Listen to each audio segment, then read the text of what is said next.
Broforce is a game full of action and excitement, and flashing its guns to show its pride and throw its patriotism right in your face. And with all of its action and excitement comes Broforce's game feel, which is one of the more prominent parts that I think of when I play it. And today, we're going to talk about what the audio and sound design does to help turn Broforce into a fun and engaging experience of a game.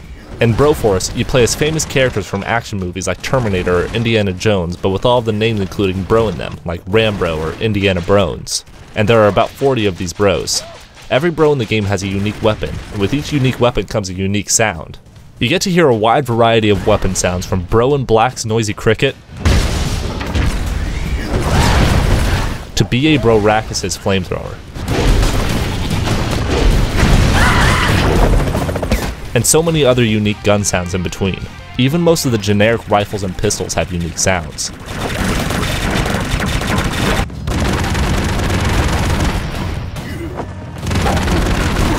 Pairing up unique gun sounds with unique guns may seem like an obvious feature that should be in the game, but it's definitely worth noting, because it actually creates an ever-changing soundscape. The bro that you play as is randomly selected every time you start a level, every time you save a hostage, and every time you die. So it's very likely that you'll be playing as a different bro very often. This offers varied gameplay, but since all of the bros have different weapons, you get different gun sounds, and this results in a varied soundscape.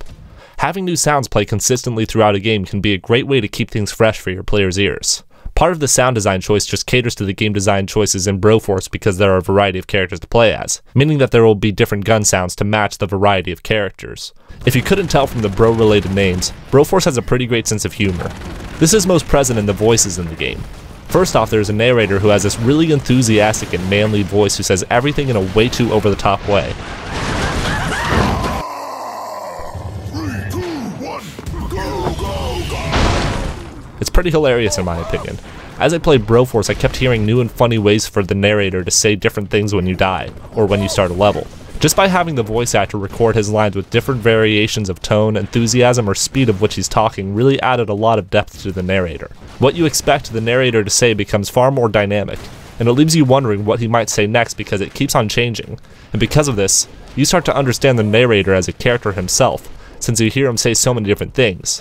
You begin to learn more about him as he says new things in new tones and pitches, and you begin to create a better image of who this guy might be. Also, just having a dynamically voiced character offers new and fresh material for the player to listen to in the game, much like we talked about with the weapon sounds and their ever-changing soundscape.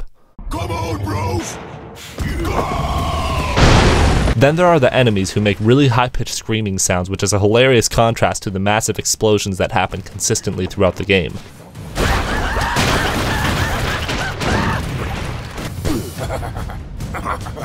Mission failed! The bros also have funny voices. They have this dumb little "yeah" that they say in a deep manly voice.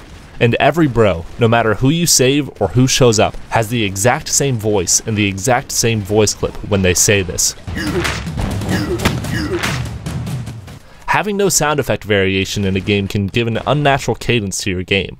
Apart from the unrealistic reaction of your bro friends casually saying yeah as they are saved from a probable horrible experience in a jail cell, and the ridiculousness of the explosive and action-packed single-handedly plowing through enemies situation the player is put in, if we're comparing the sounds to a real-life situation where someone has to say a single phrase in any situation, I wouldn't exactly say that it's likely that they would say the same phrase over and over again in the exact same tone, let alone the fact that the same voice and phrase is coming from about 40 different characters.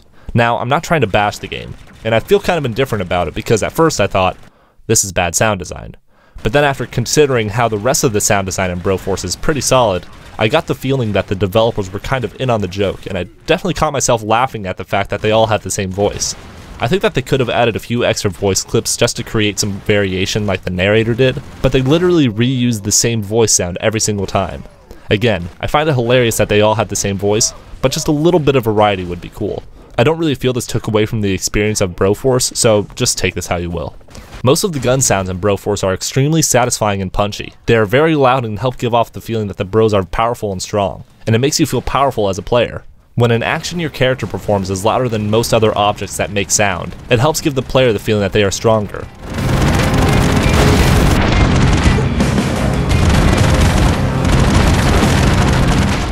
There are lots of other ways to help a player feel more powerful, but simple volume mixing among your sounds is a great and simple way to give this feeling. The exception of the powerful weapon sounds in Broforce is the character Brochetti. Brochetti throws machetes in rapid fire as his attack, and it's not very loud in comparison to the rest of the weapons of the game.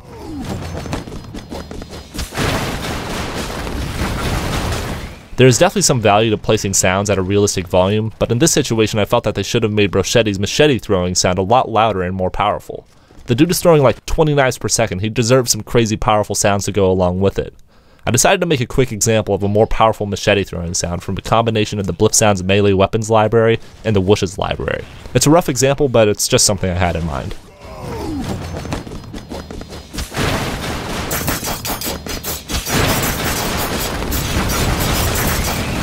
I guess the idea of raising the volume of Brochetti's machete throwing is that Brochetti just isn't as satisfying to play as in comparison to the rest of the bros, and I feel that it's because of the sound. Broforce seems to be all about game feel, and personally I just didn't really feel as good playing as Brochetti as some of the other characters. Usually something with a lower volume implies that it has less power to it, and since all of the other weapon sounds in Broforce are much louder and much more powerful, Brochetti just doesn't really seem to match up as well in terms of its game feel.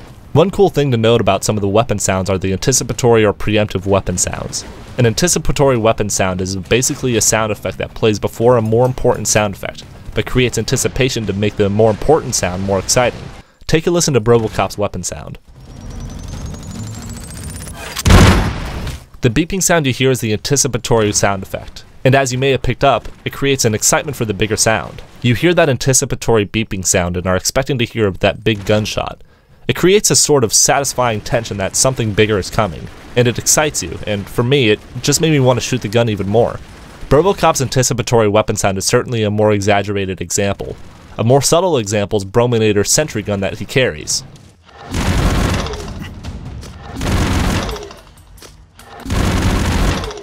It's a little difficult to hear, but there's a slight charge up to the weapon sound before you actually fire it. It's small, but I feel that this adds a lot, because it plays the sound which acts as feedback to the player to let them know that them hitting the fire button worked properly. And because the player knows that they hit the fire button and the weapon itself didn't fire off, they know that something big is coming soon due to the anticipatory sound effect. An anticipatory sound effect is like having a good build-up to the climax in a song.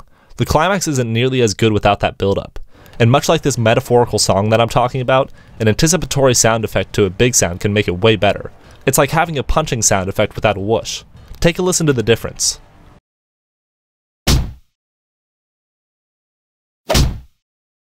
The punch on its own still sounds good, but the whoosh really gives it some character. It makes it feel more lively.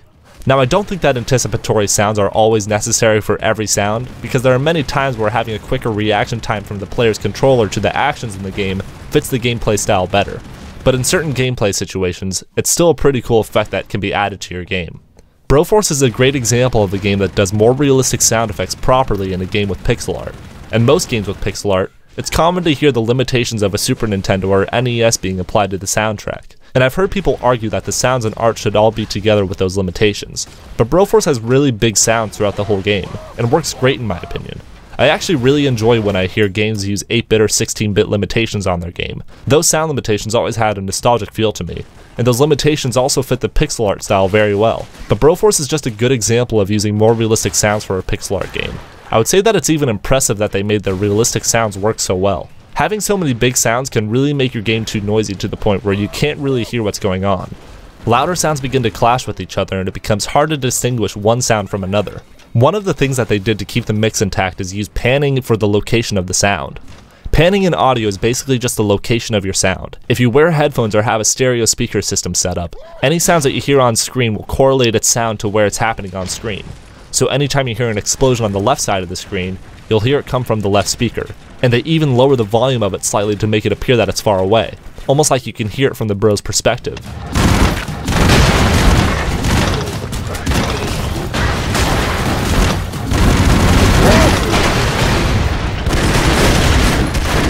This is cool because it makes the louder sounds the ones that happen right in front of you, and it helps the player focus on what's around them better. If all of the sounds on screen were the same volume, the game audio would become far more cluttered and would probably be more difficult to hear over each other. And with the system that Broforce did with its panning, the louder sounds will draw your player's attention more than the quieter ones since they stand out more. And since the louder sounds are closer to your player, the player can focus on the things that are happening right in front of their character.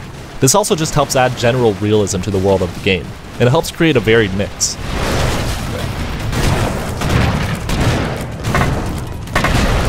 In some of my other videos, I've talked about having proper volume dynamics and even having sound effects balanced at different frequencies to create a full and varied mix. But another important factor is the location of the sound. You can actually create a more fulfilling soundscape in your game by simply placing sounds in proper locations. Having different locations for a sound effect is also a great way to make sure your sounds don't get too cluttered. By having the sounds play from different speakers, the audio doesn't have to come from the same sound source and play on top of each other. It also makes it so the sound doesn't come into both ears at the same time. If you're listening with headphones, and each headphone is playing a different sound effect, you'd be able to hear them totally independently from each other, and much more clearly because they aren't layered on top of each other. So you can hear the sounds in either ear very clearly, since your ear's ability to hear are independent from the other. Next time you listen to a song, try taking off one headphone or earbud, and you'll notice some instruments may only be playing from the left or right ear, and you won't hear it in the opposing ear. Or maybe you'll hear it louder in one ear and quieter in the other. This is to help the instruments be heard more clearly. Although I wouldn't really consider it a huge part of the experience of Broforce, I felt that the music was a nice touch. During the few times where there isn't a ton of action and explosions and such, the music actually serves as a really nice bed to maintain the emotion of Broforce.